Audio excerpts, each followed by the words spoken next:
Hey friends, this is Mrs. Wolfie from our Half Acre Homestead. Today I'm going to try something different for dinner. I'm going to try some of the food that we had while we were in Egypt. Now listen, I don't have all the actual ingredients for lamb kofta, but I'm very close. One thing about lamb kofta is there's a bunch of spices. There's coriander and cumin and cinnamon and all these things. And I don't have necessarily things like coriander on hand, but I do have shawarma spice, which has most of those ingredients in it. So we're going to use shawarma spice. And here I have 1 pound of fresh ground lamb that I bought from a butcher. And it's not cheap, folks. I paid $9 for that pound of lamb. So let's hope I do a good job of it. So first, we want to dice an onion. Now, kofta is kind of like meatballs on a stick. And if you were going to do it traditionally, you would do it on a charcoal barbecue, and you would soak skewers in hot water until they were saturated, and then you would put these sausage-like meatballs, long meatballs, on these skewers. But my barbecue is down, so I'm going to do these. I'm going to gently fry them in olive oil. So we're going to put an onion diced. So what you're going to need for this particular recipe, now you can look up others online for the exact spices if you want, but you're going to need 1 pound of ground lamb. So we're going to put about, oh, I don't know, half a cup of chopped parsley. All right. So we have about a quarter to a half a cup of chopped parsley, 1 diced onion. I'm going to take my grinder, and I'm going to put in about, I don't know, tablespoon. Once that's ground, it's going to be about a half a tablespoon of garlic. Mama Wolfie's secret ingredient, powdered kale, and it's not seasoned kale, it's just powdered kale. Let's put a tablespoon in there. Now we're going to do 3 teaspoons of shawarma spice. There's about a tablespoon of shawarma spice. We're going to put about 17 peppercorns in there, and about a teaspoon of coarse pickling salt. And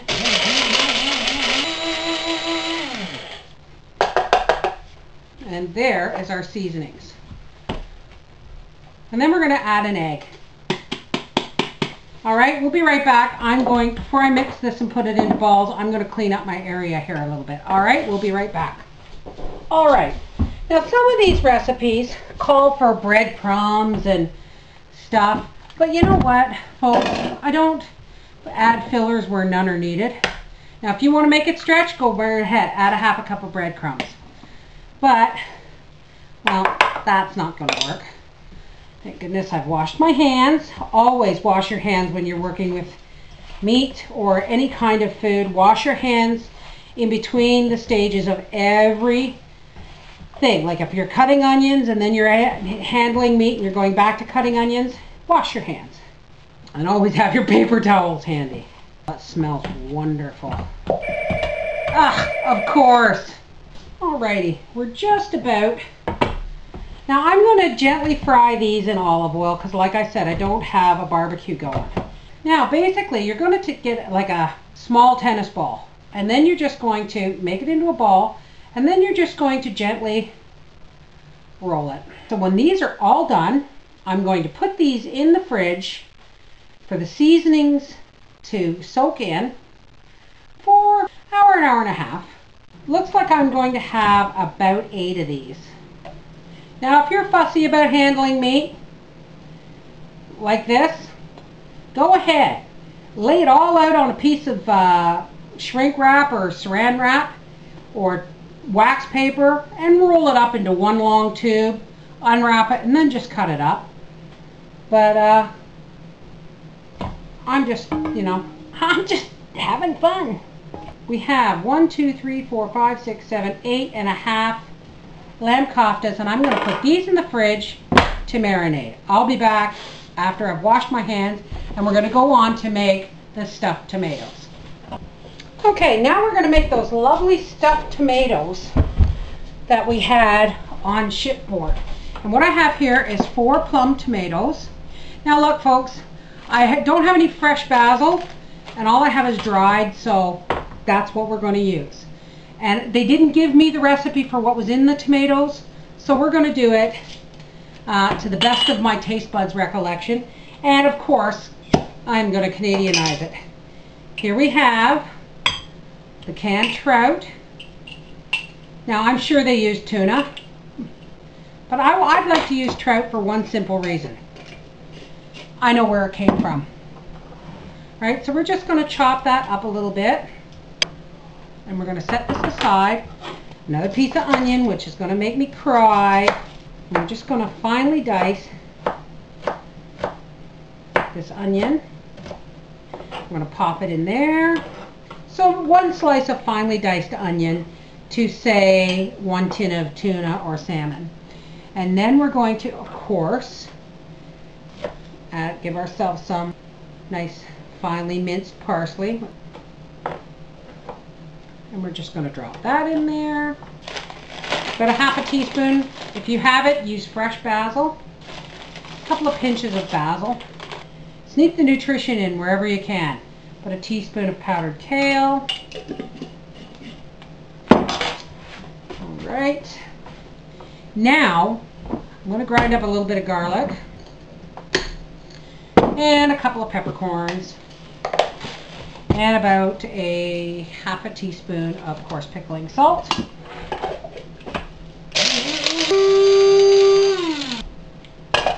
I'm just going to, I'm going to use all that garlic. There's not much there. All right, now what we're going to do is we're going to add about a tablespoon or a half a tablespoon of olive oil. And about a half a tablespoon or a teaspoon and a half of lemon juice. Now, yes, I should be using fresh squeeze, and we're just going to mix this all up really gently. You want to see the flakes of fish in with all this lovely parsley in there. And I'm going to put this in the fridge, and we're going to work on our tomatoes. Okay, I've never done this before. So, we're going to take our tomatoes, have a little plate here, and we're just going to cut the very bottom off, okay, so that it will stand upright. And then I'm going to take an apple core, well, it's a little bent. Now they had it all cut fancy, and if I had a fancy way of doing it, I might do it yet. I'm going to push that down in there, and I'm just going to pop out the center of this tomato. See, just like that. We have a nice flat bottom for it to sit on, and I don't know how well you can see what I'm doing here, but I'm just making a little scalloped edge. It's fancy, I know, but you know what? This is not a meat and potatoes day. And boom, Bob's your uncle. We have another tulip tomato. Tulip tomatoes, that's what we'll call it.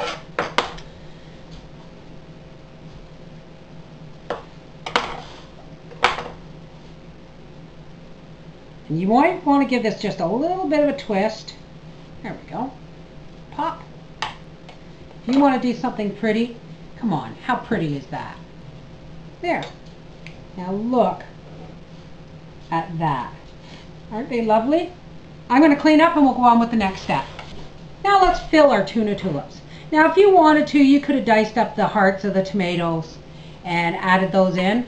I didn't want to do that because I like these colors, and the red is red enough.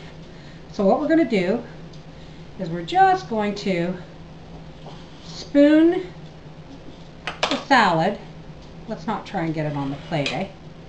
We're going to spoon the salad inside our tulip. And you know what? These were made with tuna, and they didn't tell us what they were. So let's call them tuna tulips. Now, folks, I'm not a gourmet. I'm me. And if I can do this, anybody can. And there we go.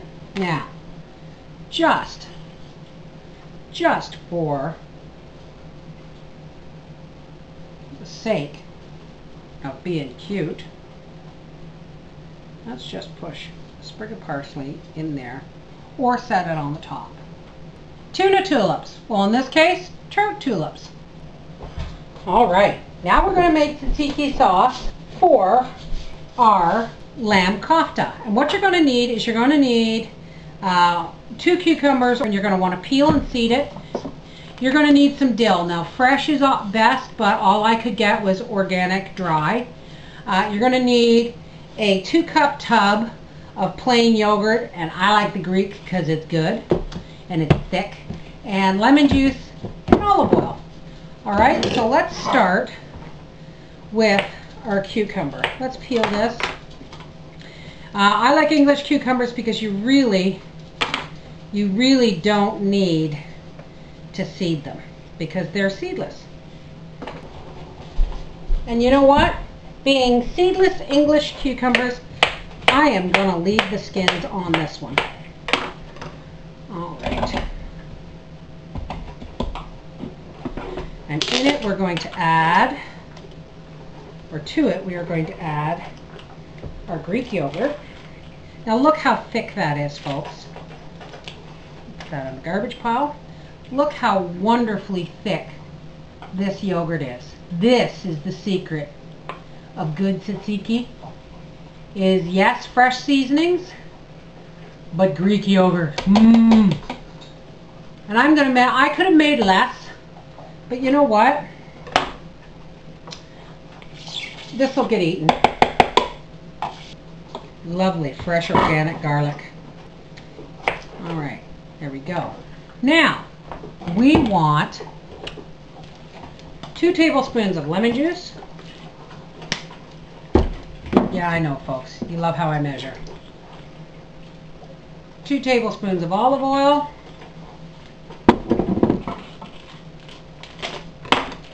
And 1 tablespoon of fresh chopped dill, or about 1.5 tablespoons of dried. We're just going to take this, we're just going to pulse it. Now you want to make sure your garlic and your yogurt and all your big chunks, oh, that smells wonderful, are really blended and chopped fine. All right. And there is fresh tzatziki sauce. And we're just going to pour some of this in our little gravy boat here for dinner. And our leftovers, we're just going to put back in the yogurt tub, and we'll have it for tomorrow. This will make a lovely salad dressing for Daddy's lunch.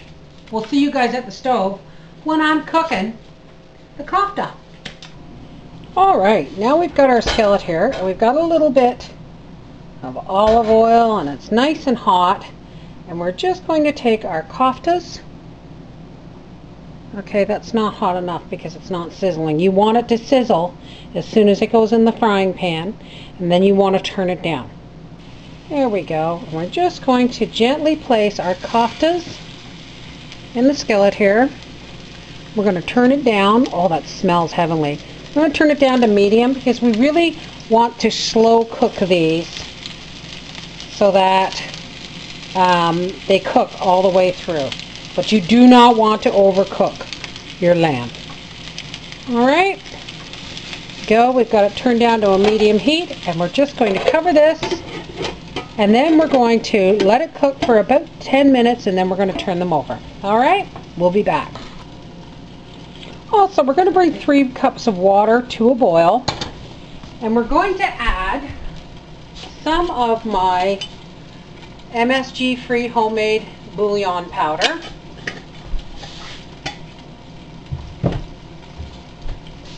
And when that comes to a boil, we're going to add 1.5 cups of brown rice. Let's see how our koftas are doing.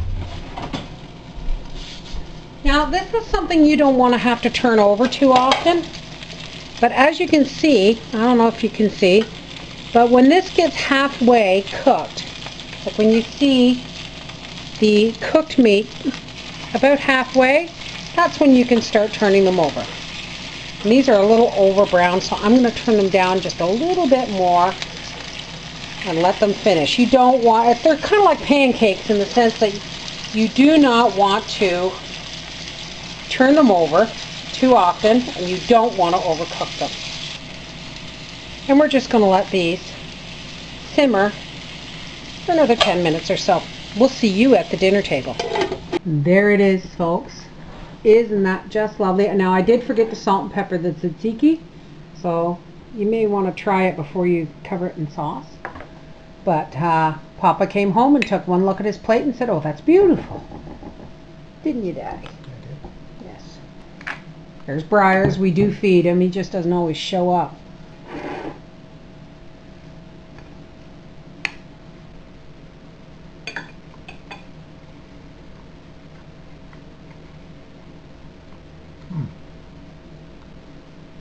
Now try your Trout Tulip.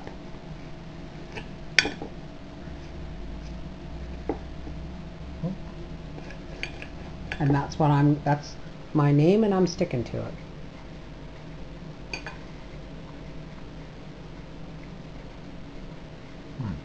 Right. All right. This is the Mrs. Wolfe from our half-acre homestead saying, you know, meals can be beautiful and delicious, and they don't always have to be meat and potatoes, and you don't have to be a chef. Have a good one. Bye-bye.